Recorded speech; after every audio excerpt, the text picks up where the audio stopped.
মহান ঈশ্বরচন্দ্র বিদ্যাসাগর, তুমি প্রথম চেয়েছিলে নারীকে মুক্ত করতে, তুমি চেয়েছিলে নারীকে শিক্ষিত করে তুলতে। হে মহান রাজা রামমোহন, তুমি করেছিলে নিষিদ্ধ সতীদাহ প্রথা। হে মহান স্বামী বিবেকানন্দ, তুমি চেয়েছিলে নারী শিক্ষার বিস্তার।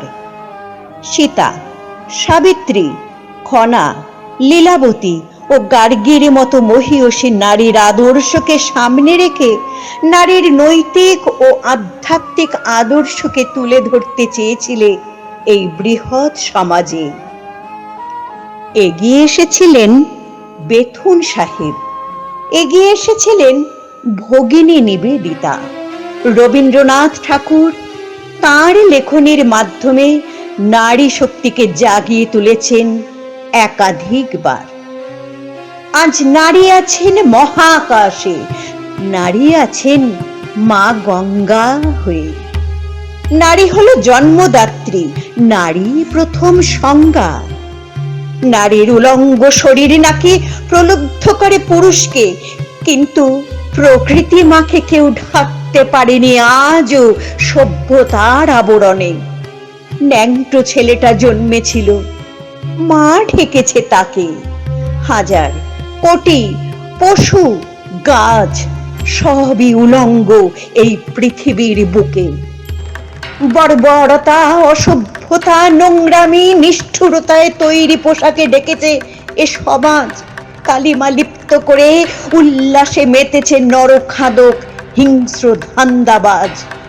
ছাগল, গরু, হাঁস, মুরগির লজ্জাস্থানে আছে পর্দা। লোমে ভরা লেজে ঢাকা থাকে সব, তবু নারীর শরীরে পোশাক কতটুকু? মেপে দেখে ধর্ষক, কতখানি আস্পর্ধা। নারী কেন লক্ষ্মী হয় না? লক্ষ্মী তো চঞ্চলা। লক্ষ্মীকে ধরে রাখতে কজনে পারে, যদি করো তার সাথে বঞ্চনা।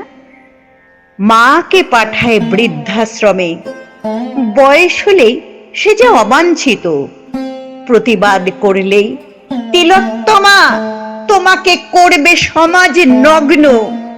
হে শিক্ষাবিদ মনীষীরা, নারী শিক্ষার পাশে তোমরা শিখিয়েছিলে কি পুরুষকে নারীর সাথে পুরুষের যাতে না থাকে কোনো দ্বন্দ্ব?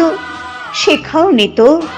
তবে পথে এবারে নামো সাথী, পথে হবে এ পথ চেনা। পথে এবারে নামো সাথী, পথে হবে এ পথ চেনা।